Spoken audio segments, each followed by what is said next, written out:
Great. Thanks so much, Angela. Yeah. So I'm glad we were able to get together. And Michael and I had mailed a little bit back and forth. It took a while to set up a Yeah. call. Um, but would really love to hear about your work and what you do. Yeah, just all the background you can provide us. I think you know who we are. We're Hmm. the state party for Americans who live abroad. We mobilize U.S. citizens who are abroad to vote under our brand, Vote from Abroad, which is a very similar name to Voters Abroad, which is a bit of a concern for us.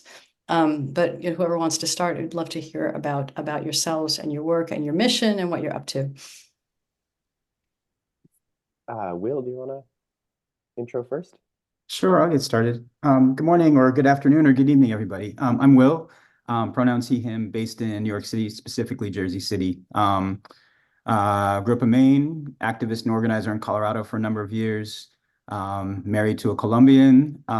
Brother lives in Bucharest with his family, sister-in-law from Osaka. So lots of global connectivity. And I was an organizer and activist in Colorado before Colorado became blue, working in the C3 and the C4 community, particularly to build up, get out the vote and racial and economic justice, advocacy and base building. And then I left to work for George Soros and Open Society Foundations for 12 years and led the teams that invested in kind of the domestic voter infrastructure. And that's where I just got this sense that, there's probably hundreds of organizations working to mobilize the vote, inspire the vote domestically.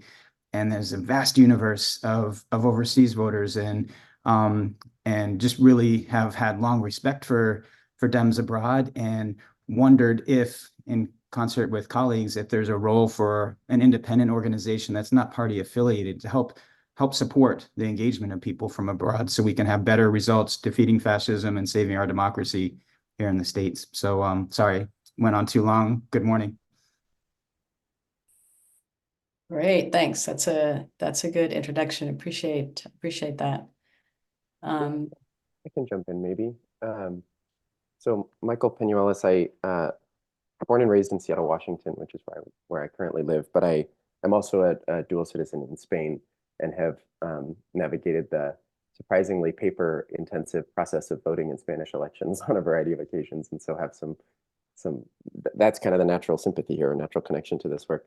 Um, I also come out of democratic politics here in the state of Washington, having worked for our Washington House Democratic Campaign Committee and a variety of other um, political action committees and 501c3 and C4 organizations that do work kind of up and down the West Coast. And so helped to launch this project with Will, again, beginning of 2022.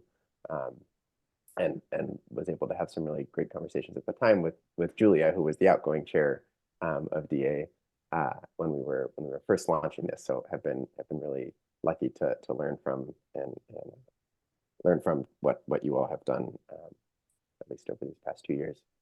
Um, yeah, Debbie, you want to intro? Sure.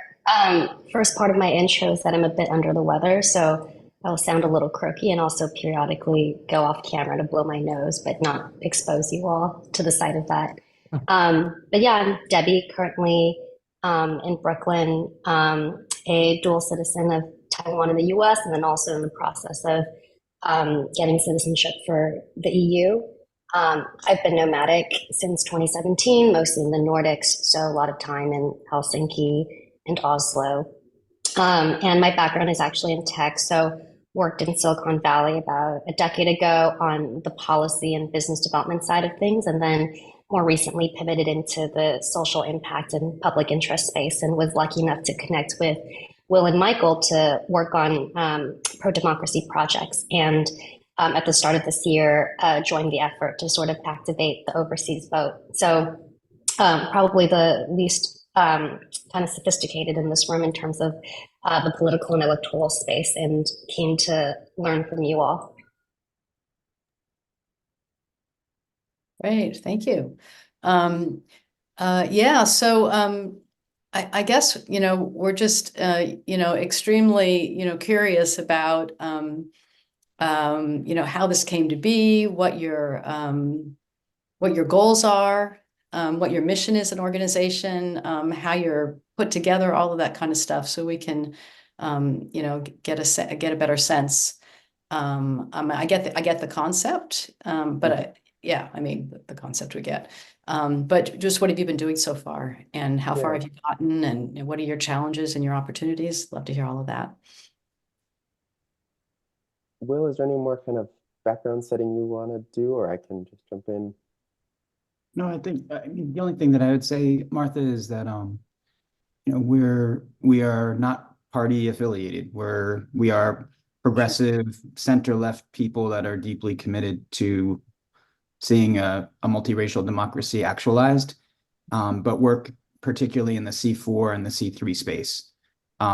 So kind of a distinct lane. So I know, Anne, your counsel here, so we want to just be careful. We want to be really great partners where we're able to legally. We'd love to share information and findings and research where it's appropriate. We'd love to learn from you as well. But I think it feels like we're all dedicated to the same broad mission, but just on the tax status stuff, just wanted to name that before we kind of jump in. Helpful. Michael, please take it away. Sure. So I think interrupt with questions whenever you want. I can give like a couple minute background of where we've come from and where we're going. We launched this project at the beginning of 2022,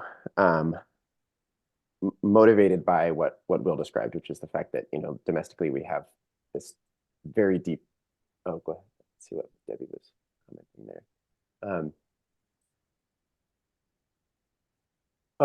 Debbie, I think that's perhaps helpful. So we've had legal counsel from our counsel, who I shared the details of who that team is with, Martha, via email, but it's folks at Blank Rome LLC, about what we can and can't share with you and what you can and can't share with us. And so I suppose just to state that verbally, that's that, as we understand it, largely we can share most things with you about strategy and about data and everything. And as we understand it, you can share most things with us, but we cannot solicit feedback or direction from you all. And likewise, it's not legally permissible for a party organization within the DNC universe to provide guidance or you know, recommendations to a 501c4.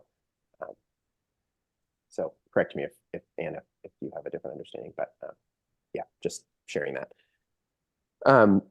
So like Will said, we started this project because we recognized that in the overseas electorate, there was not a large, robust 501c3, 501c4 space. We had some early conversations with Susan at Overseas Vote Foundation / US Vote Foundation about where she was planning to go with her work in that organization over time, because our understanding was that they were the one 501c3 player that did run program and mail to people and do registration work, especially. But with we have a lot of respect for the work that and the community that DA has built, and you guys have expertise that and a role in the ecosystem that we never intend to encroach upon or fill or try to fill or anything like that.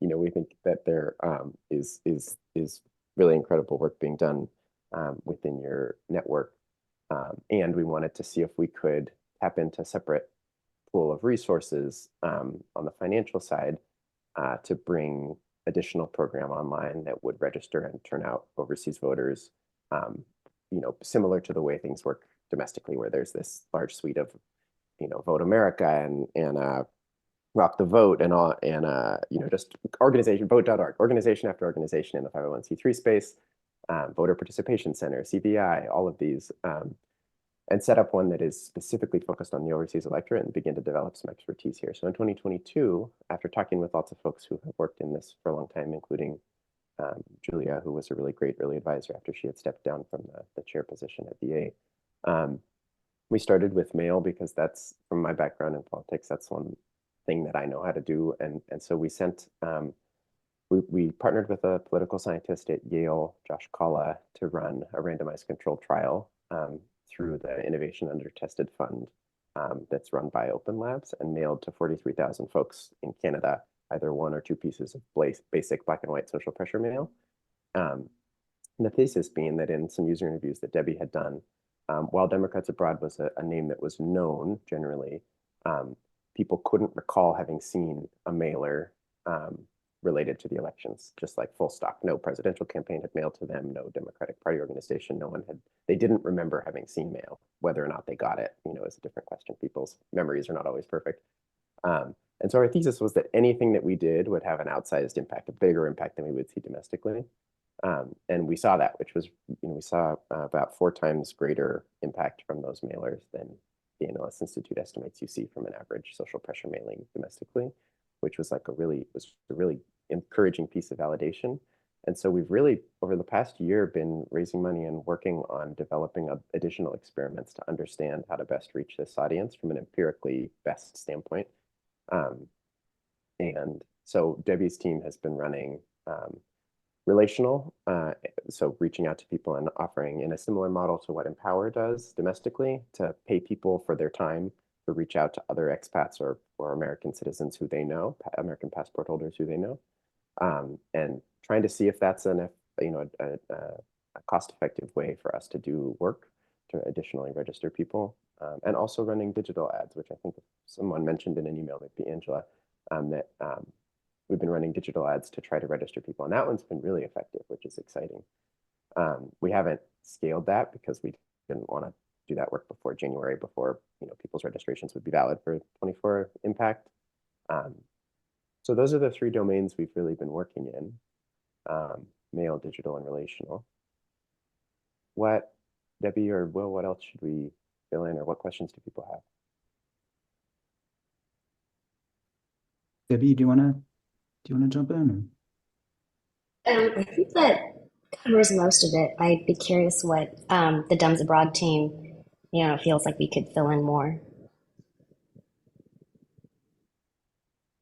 Yeah, so thanks for the explanation. It's really interesting.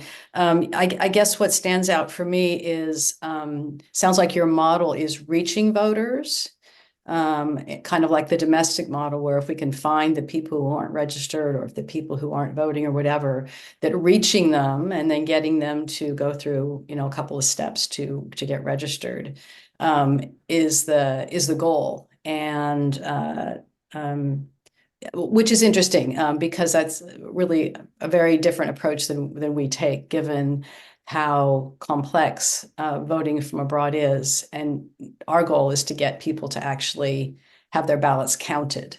So that's a different goal than, the first step is reaching them, obviously, is really essential. But I can see that we're doing, quite different kinds of work. And we did note, I think in the last week or so, that your ads were reaching out, encouraging for people to request their ballots now, which was concerning, because it could give people the false security that if they request their ballot in November, that they're covered in the election year, which of course they aren't. They have to wait until January to request their ballots. So we just have some concerns there about what's going to happen to the people that you're reaching, if they're what happens I guess what happens when they're reached, where they go, what result you're trying to get, and the information I think that you're giving them is maybe not the best. Yeah, I'm not actually familiar with the ads you're referencing, but we can go back, and we work with a digital marketing firm that's helping us design and run all that stuff. And so we can check to make sure that everything is accurate. Our ads are limited right now to a very small subset of the overall overseas American population. And we are currently excluding everyone from our ads who's on the voter file already. The first thing that we had to do with this work, because we talked to Target Smart and Catalyst and the voter file providers who generally provide to the C3, C4 ecosystem, is and they were not able to provide us a very useful list or a very full list of overseas voters. So we invested a bunch of time and energy and money into building a voter file of about 400,000 folks who are currently registered or have been registered in the last 4 years of overseas American citizens. Okay. And so we've been excluding those people from our ads because, to your point, we're not as focused right now on engaging them, except through relational. We are interested in having them, join our relational program.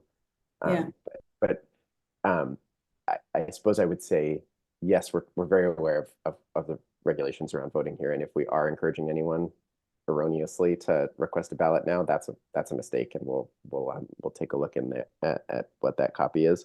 Yeah. But I mean, I I will say we haven't, have a plan. Go yeah. ahead. No, I haven't seen those ads myself, but I know our members have seen them and have alerted us to them because if you, again, if you request your ballot in December, you would Yeah, have absolutely. security. And I think Linda can speak to this too, because I think she's been contacted by folks who who've seen the ads recently, which are our, our members. So they're people that are currently in the voter file, are being reached out to. Yeah. So And we they are, now. go ahead. We are working to register people now to test because the way that the major funders that we are approaching about this kinds of projects work is that they need evidence, right? These are very data-driven people, and so we have been working to register people through November at least, and we recognize that many of those folks will have to re-register in the new year, and so we have a whole email campaign ready to go out to those people now that they have some awareness of our brand. But what we needed to do was prove to these funders that we could register people through digital ads. And we worked a bit. We had conversations with Jared about whether there was any potential to fundraise in a legally compliant manner, between the two organizations, and largely the people who are funding our project are not. They're people who are perennially maxed out to the DNC ecosystem, right? And so there wasn't potential for actually productive, team fundraising there. But so we're hoping that all the resources that we bring in are additional to this ecosystem. They're not resources that otherwise would go to overseas voters. I guess I'll And share that. That's Michael, a little bit of a tangent. is it also worth mentioning that our registration campaign was also focused on Ohio and Pennsylvania and the elections happening there and people eligible to vote in those? Yeah, ahead of the the beginning of November. That's true. Yeah, yeah. Right. But so I guess we've done that, and we've shown that we're able to reach people at a really cost-effective rate. Although it was only a couple thousand registrations with that test, and we're still parsing those data kind of through the end of December, excuse me. Our goal is to get to where we understand how that campaign went, and then to the extent we're able to share that with you all, we are happy to. I have shared in the past the results of our mail test which was done through 501c3, so strictly nonpartisan, with Jared and with Candace and others, and I'm happy to share it with this whole leadership team as well, in case it's helpful to you in any way. But I guess I want to share that we're generally as open a book as we can be legally, in terms of the results of these different experiments that we're running.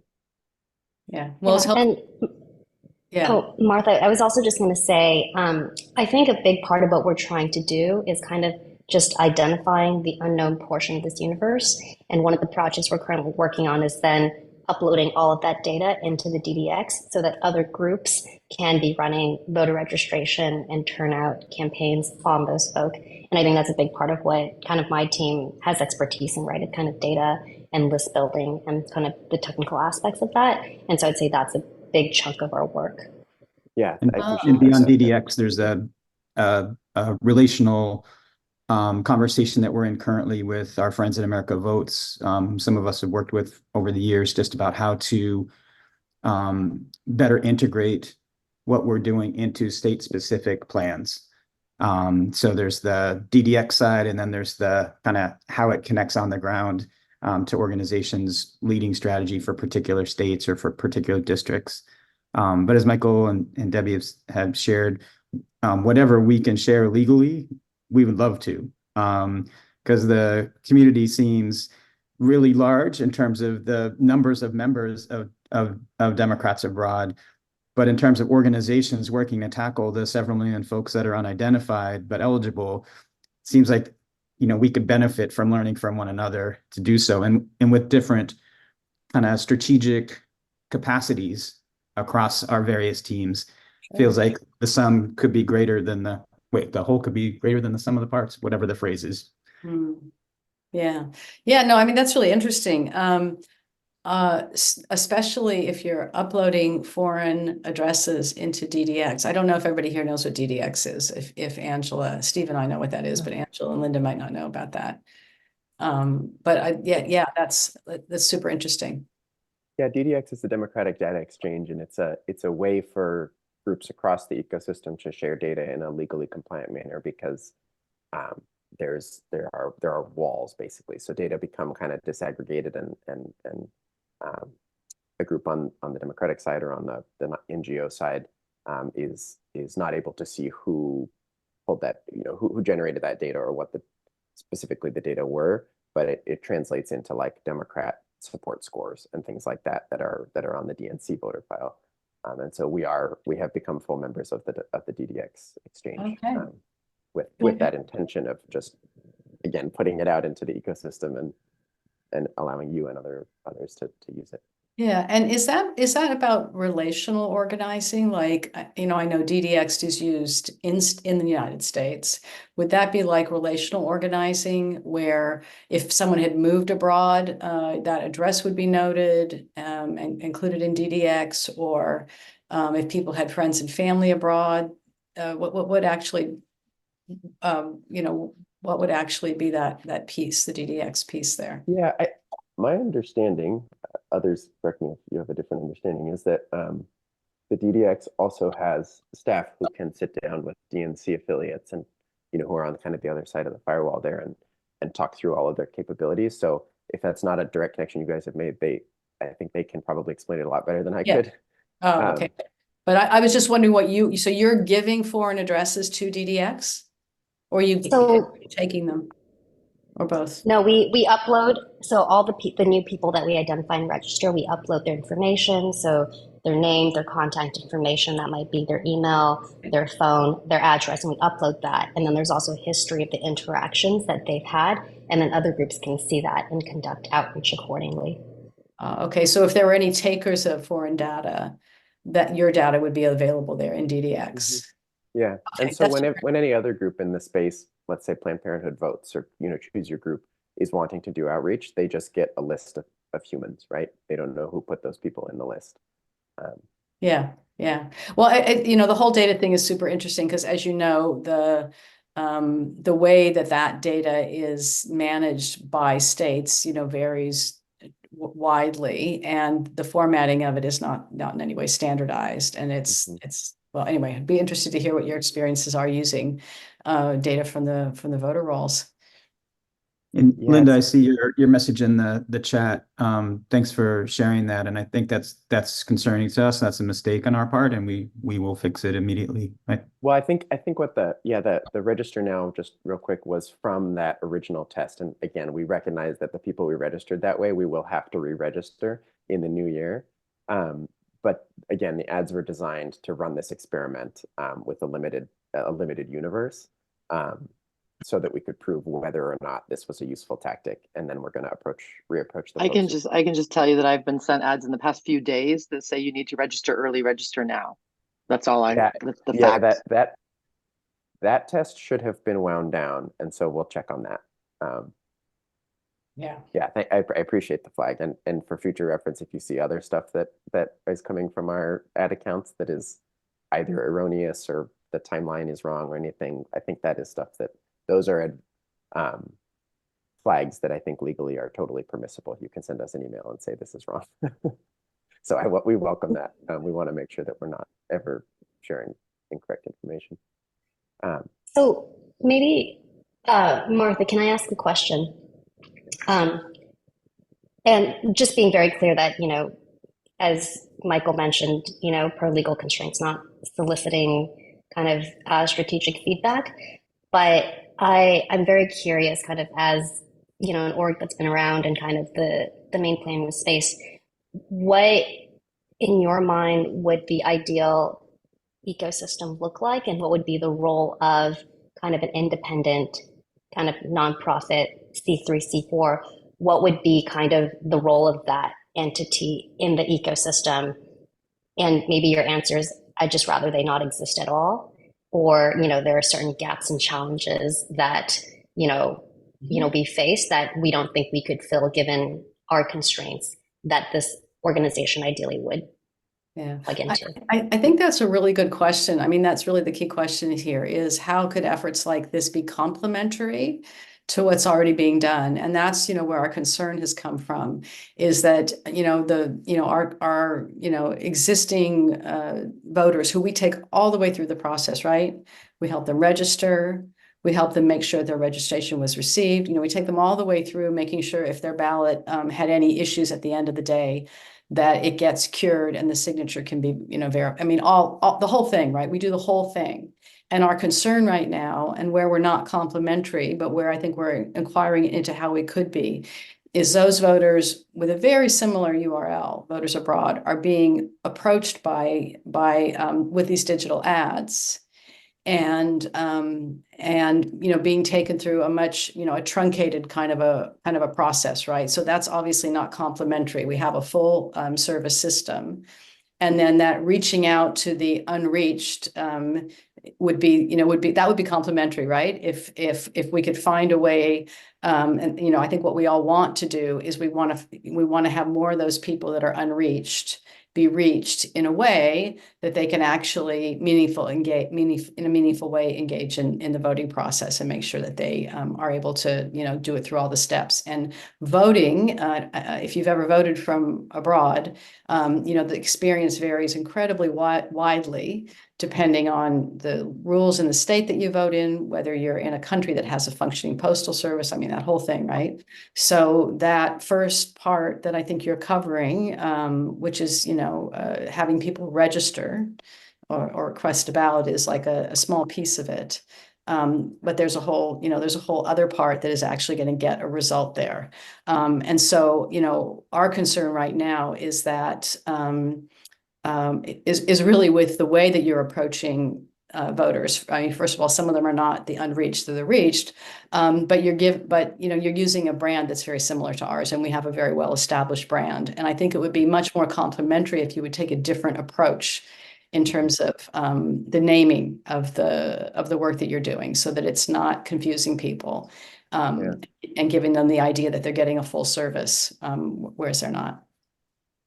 Yeah, I think that's all really helpful, and I appreciate the candor I really appreciate the way you laid that out. A couple of thoughts on background.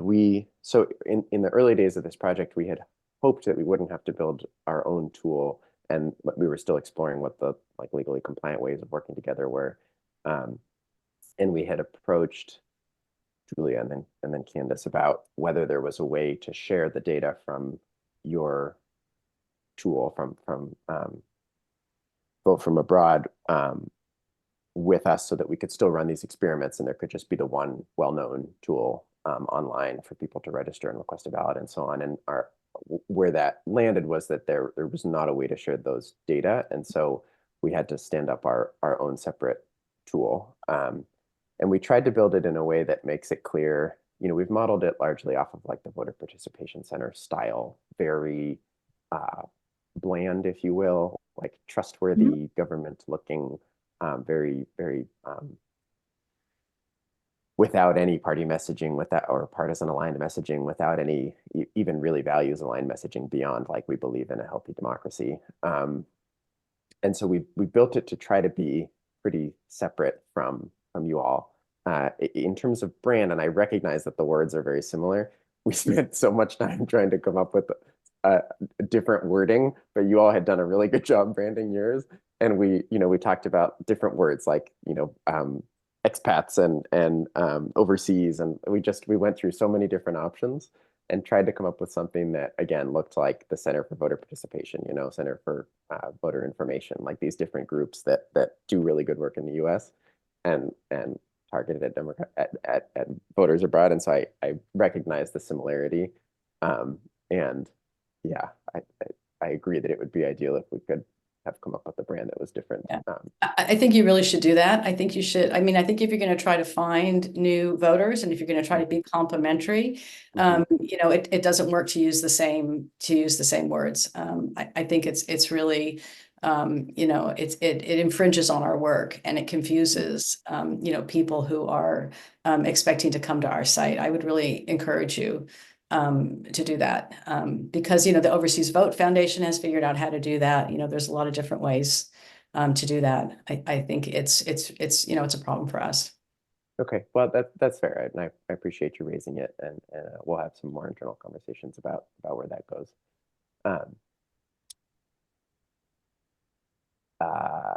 Can I jump? Yeah, go ahead. Oh, go ahead. No, go ahead, Michael. I was gonna pivot a little bit back to the digital ads, and some things that we've learned from them. that are kind of advising the direction we're going. But Debbie, if you had something more topical. Yeah, I guess I want to really dig into, what Martha is saying about how, one of the issues with the branding kind of being so similar is that, the users that get confused, they're not getting the full service that Dems Abroad offers. And I think that's something that I really admire that they do, right? It's this end-to-end service. And so I'd love to kind of hear more about that and what kind of a pass off might look like. But also maybe taking a step back, I think the one shared goal that we have is of the, let's say, 2.9 million people, the turnout, the fact is that they turn out at 7.8% and then 3.4% in the midterms. And so I'm kind of curious, given all your experience, what do you all think is the reason for that really low turnout? And with this end-to-end service, where are the big drop-off points, and where can we ultimately help get that number up from 7.8%? Well, it actually varies from country to country. I'm in Germany, and in 2020, we actually got 25% of the voters to come out. And we did that with a lot of consistent marketing to them and offering them a number of, end-to-end service, as Martha said. Yeah, Germany is really the case study. We've been really impressed with those numbers. And even this year in the midterm, we saw it was 9 point something percent versus the 3% we were seeing elsewhere. So even in the midterms, that holds, which is impressive. Thank you. I run the advertising in Germany. That's why there you go. Yeah. Yeah, I think also, we have a trusted brand, and that we interact with people, throughout the entire process. Like I said, that first piece, I assume that what you're doing is you're taking people to FVAP, and they can send in a ballot request. But that's I don't know, the first 1% of the process of voting. Yeah. So we have a trusted brand that people know that they can, that they can come to us, with any issue they have around any part of the voting process. And that we're also on the ground, that we're also, in, places where people can come, we're real people who will, do whatever it takes, right, to make sure that people can actually, get their ballot, return their ballot, make sure it's counted, all that kind of stuff. So it's, I would say, one of the flaws or challenges in your model, if you try to take a domestic model where people get registered and then they walk down 2 blocks and they vote, that's a very simple model. We wish it were so simple to vote from abroad.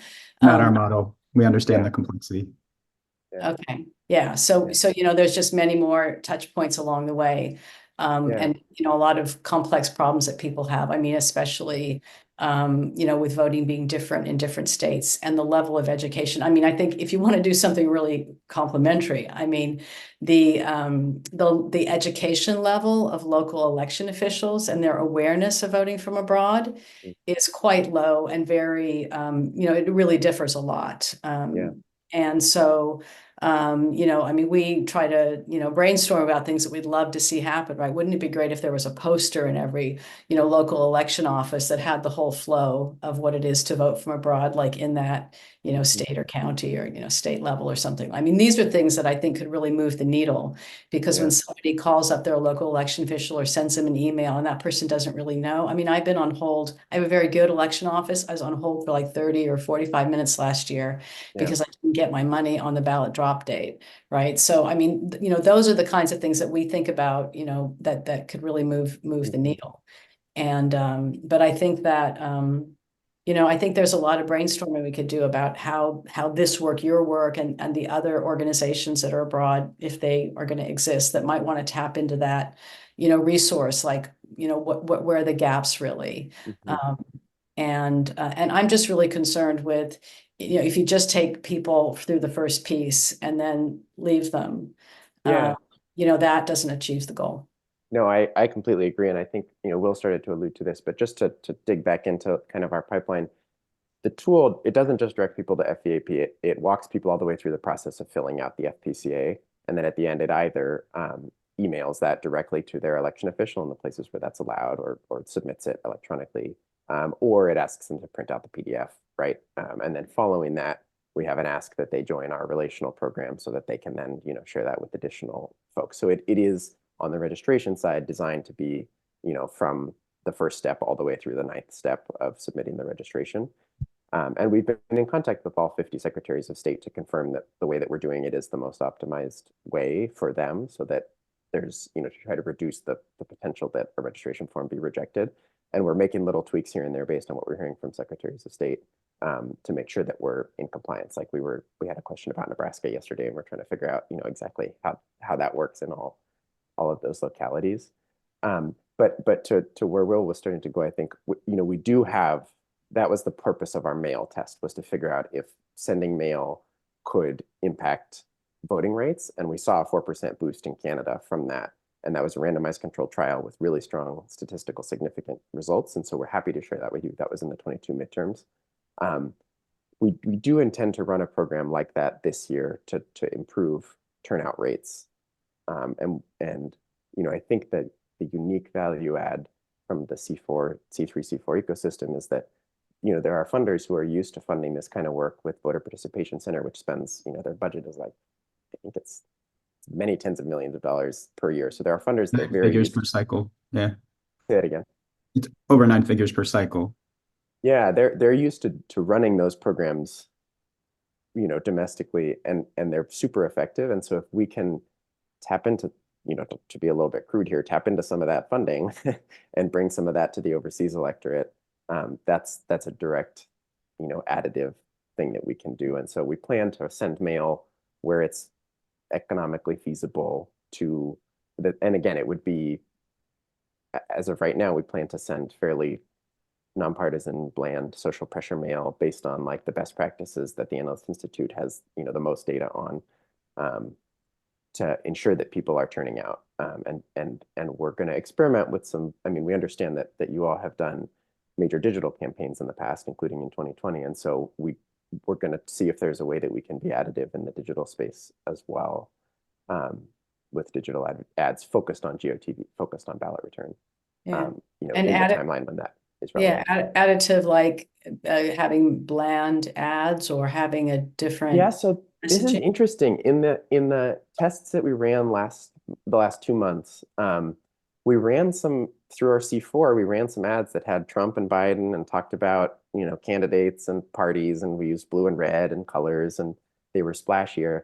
We saw huge engagement on those and really low follow through. And we're happy to share those numbers once they're finalized. But our ads that were more generic and more like voting is important for our democracy, click here to register, did a lot better. And so I think that with the brand that we've started to build, that's really the niche that we can, that's where the data is directing us to go. We were trying to explore the alternatives, but that's where it's pointing. Yeah. Yeah. I mean, I'll let Linda speak to it. That sounds a little bit similar to our approach, but yeah, my concern is that if you're diverting people away from a full service system, I mean, it's the name, it's the voters abroad thing, I think is really an issue, because then you're not additive, you're diverting people away where they would have a support that would take them all the way through the process. Right. I don't think at any point we want to divert people. That I think that's like from a first principles, we don't want to divert anyone away, right, at any point. And we've talked about this, like Google ads. Everyone keeps telling us to use Google ads, but if we use Google ads, then we're going to be targeting people who are already searching how to register to vote, and they're going to find your site. And so, what's the point of us diverting them by spending money to? So we've been trying to make sure that everything we do is truly additive to the ecosystem. right. And I will say we have, most of us live in the U.S. Debbie, accepted. We have no capacity for nor intention to ever run in-person work, and that is something that we do not have the unique capacity. That's just not in our model, and not something that we think would be additive. Similarly, in conversations with folks at DA over the last couple of years about potential long-term staffing models within your organization, we've heard plans for potentially having organizers on the ground in Toronto, Vancouver, Montreal, or in cities in northern Mexico and that kind of thing, whether volunteer or paid. That's also like on the ground field organizing is also not something that we have any intention of stepping into or trying to do, because it's just not where our strengths lie. Debbie's team all come out of tech and have experience that's unique in advertising, and so that's a place that we think we can do a lot of work over the next year. We're really trying to figure out how to play to our strengths. Yeah. So your piece is to get people to send in the FPCA, and then you're finished with them. Well, we're going to do mail like we did in 22 to actually get them to vote at the end, because that was a really effective program. It boosted turnout on election day by 4%, which is, the average social pressure mail in the US raises turnout by 0.8%. And ours raised it over 4% on election day. In this world, there's no election day. That's the kind of the main thing you need to understand. Sure. It's well, not. I hear doesn't you, work but that way. well, we ran a randomized controlled trial. So we had a control who we didn't mail to, and then we had 4 different groups that we did mail to.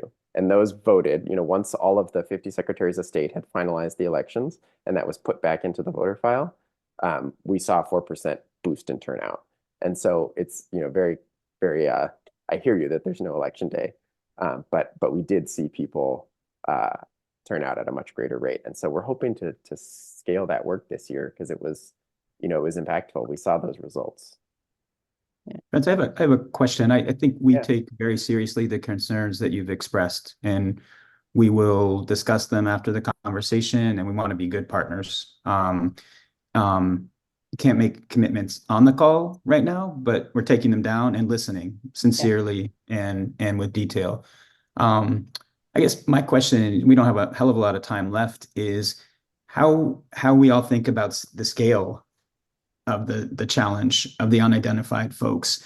And maybe a follow-up question for our friends at DA is, for those for whom the Democratic brand doesn't work, and there are some generational issues in terms of party identification, what's your approach to reaching people that don't self-identify, maybe Democratic leaners on all the issues, and ultimately will vote Democratic, but aren't joiners for something that has the capital D word in its title? Like, how do you approach that, and how might we think about that in a complementary fashion?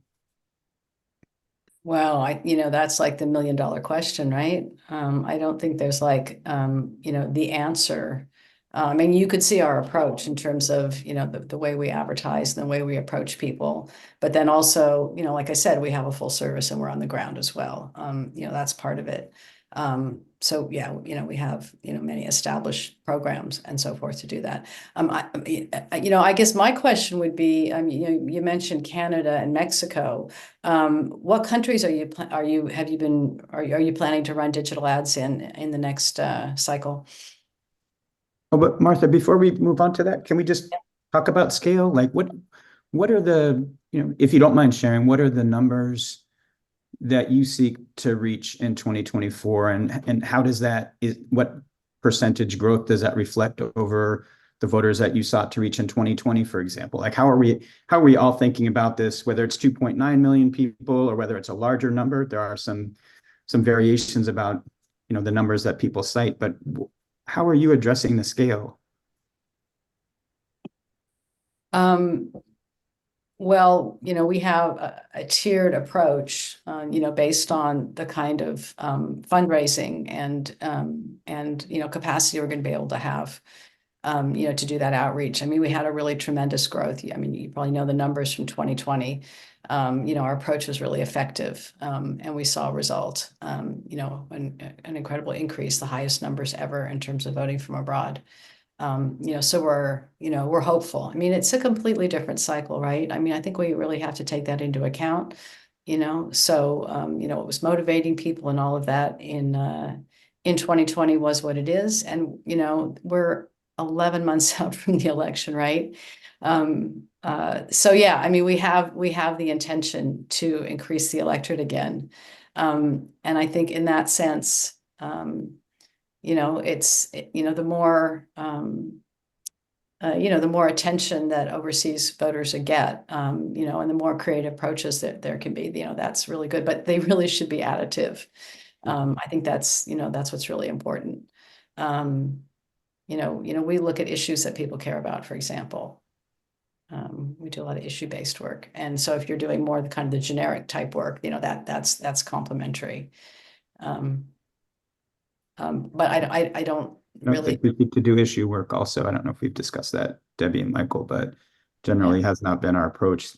I've tested it, but again, something that looks more like it is coming from a local elections office than from a local advocacy organization has proven statistically significantly more effective for us. Well, we don't always run ads as Democrats abroad because our voter tool is nonpartisan. We're partisan, but the tool is open to everyone. So we get a large majority of independents or people in other parties, including Republicans. I think it's like 2% Republicans that we get, simply because all of our advertising isn't based on Democratic, we're the Democrats or something like this. Yeah. Thanks, Angela. I appreciate that. And Martha, Angela, how do you all think about what your focuses are on? So for instance, how did you think about deciding to focus on, let's say, digital ads and the end-to-end service versus you mentioned how valuable it would be to have posters in every local election office, just kind of providing education. And how did you think about kind of, you know, not doing that versus doing the, like the ads and other things? Well, yeah, I mean, we don't have access to getting into, you know, every state and having them, you know, or actually FVAP should do that, right? Or the state should do that. I mean, that's a longer term project. You know, what we try to do is we try to use all the different mechanisms that we have available to us. So we're doing research right now to see what are going to be the most effective methods in the coming year. We have you know, we have a whole, you know, team that's looking at that from the technology space and from the platforms and so forth, which, you don't want to share the details of that. But you know, I think the biggest thing that you could do that to make your work complementary and additive to us would be to not use voters abroad, to, you know, sell that to us or whatever, and really try something different. And I think then we could have, you know, some real things to talk about. Because you know, I think we're sitting in the same space there.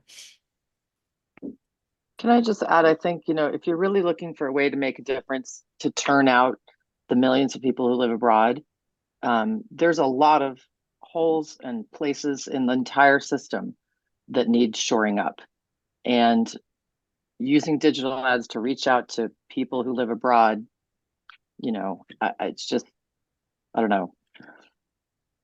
We spend a lot of years, as Martha said, on the ground, building up relationships, reaching out with all the groups that exist, and being religiously nonpartisan when we are acting in that role. And we have earned the trust of people to do that. And our brand stands for that.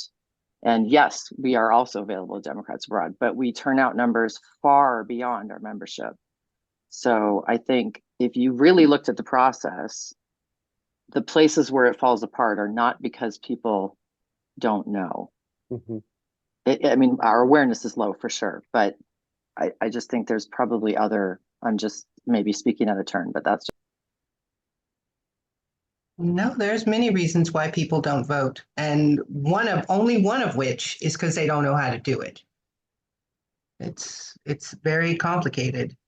Yeah, or, you know, they don't know about it, or they think of it the morning before the election, right? Yeah, that kind of stuff. So yeah, I mean, it's great to talk about, like, what, you know, to puzzle through, like, what are the real challenges and opportunities there? You know, where do people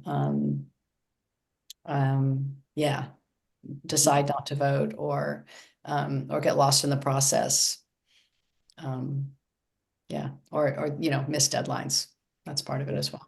Deadlines are challenging in certain places. Number one reason for rejecting ballots. Yeah, I mean, if you're in, you know, if you're in a country without a functioning postal service, and you vote in Texas, or you vote in Pennsylvania, where you have, or Wisconsin, where you have to return a paper ballot, that's why people don't get their ballots returned. They have to use a courier service. I mean, these are real problems. Yeah. So that's why I say, that piece at the beginning, sending in the FPSA, is great. And then following up with a card is great. But, even when people do that, they still fail to vote. Yeah. Because of the challenges of the process. Yeah.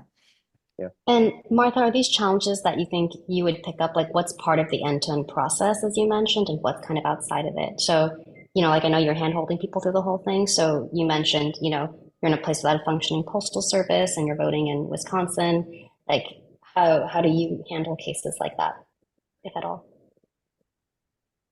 We have full service, fully trained voting assistance people that help them. That's exactly how we do it. There's no way around it. If you live in an area of Asia that doesn't have a functional mail system and you've got to get a paper ballot back to Wisconsin, there's no silver bullet. You just have to have access to people who can help you do it. Who can walk you through it and answer your questions. Yeah. Sorry, what'd you say? I was just making sure I understood. It's volunteers that are doing this work of helping to answer questions and helping walk each individual voter through.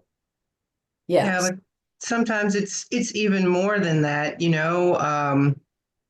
I mean, we've had experiences where, say, someone has a ballot and they're sick or something. We've had people that will really just go like pick up the envelope for them and take it somewhere for them. I mean, it sounds extreme, but if you want people to vote, sometimes you have to do a little bit more, a little bit extra to get them to vote. Yeah, and so like in some states, it can be a fully electronic process, and then technology can solve so many pieces of it, right? If somebody emails their ballot back or has to send it by an email to fax service, or there are places where it's thoroughly electronic. And there's a lot that can be done there, right, to facilitate that, because you're also tech people.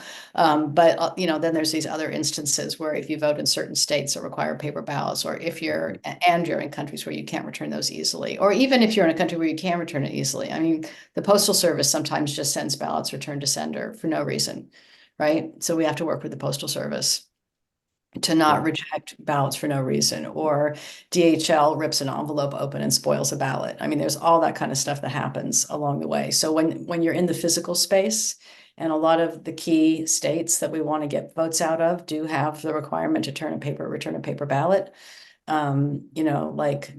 every assistance you can give voter along the way, that's the work that's really going to make sure that the votes get returned and counted. Yeah. So folks, I know we're kind of coming to the close of this time. I guess I had a question.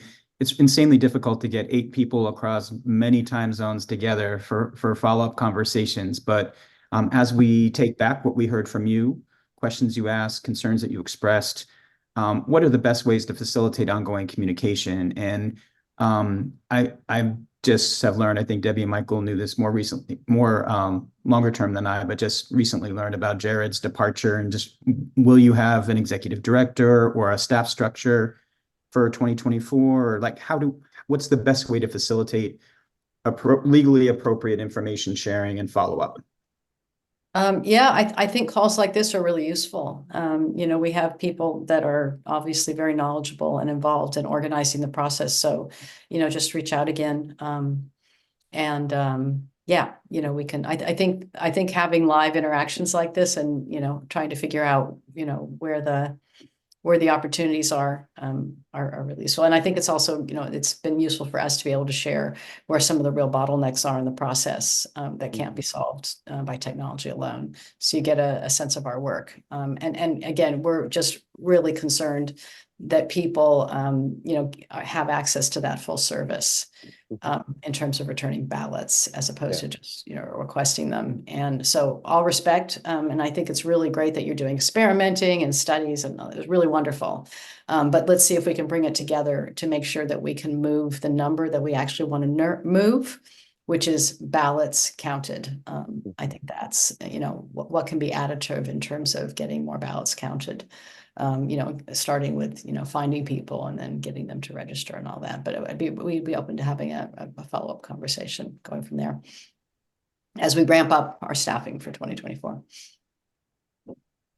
Yeah, before we go, I don't remember if the question was asked, but What other countries are you going to be running ads in for this cycle? Oh, it was asked, and then we got sidetracked. Thanks, Angela. Okay, well, Our intention at this point is to run the registration ads pretty widely. Again, we're still in kind of that data collection phase of trying to understand where different kinds of ads are cost effective. And so I don't think we're limited by country. Initially, we were only working in Canada and the UK, given their positions as the top two countries, at least as of the last update of the overseas population analysis. So that was our start, but we've gone a little broader now. And in the new year, we're going to continue to experiment there. So I can't give you like a solid answer right now on where. But we're happy to keep you posted as we learn more and collect more data on that. okay. And Yes. the same goes for, the other piece of it is like, what I've mentioned that we plan to replicate this mail work that we did in Canada that had a measurable impact in other places and try to improve on it, because we ended up mailing later than we intended to, because the mailers had to be driven from Buffalo across the border into Canada and then mailed to keep costs down and avoid waiting periods at the border. So we've been learning things like that through this work. Yeah. But we intend to replicate that, and the breadth of that program will depend on fundraising.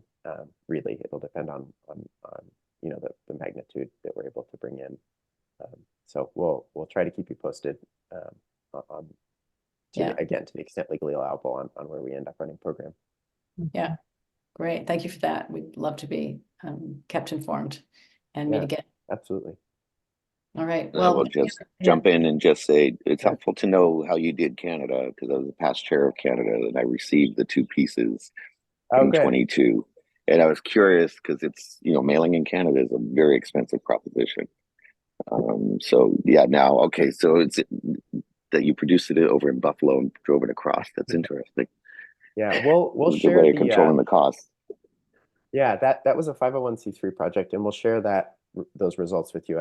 Again, I think they've been shared with a variety of folks in the DA ecosystem, so that's probably bouncing around somewhere, but I'll make sure that you all have it directly on that email thread, so you can read the full details on that project. Right. All right. Well, thanks so much. Thank you. Nice to meet thank you. you all. Take good care. Great to meet. Good New Year. Happy holidays. Take care. Thank you all. Take care. Bye. Bye.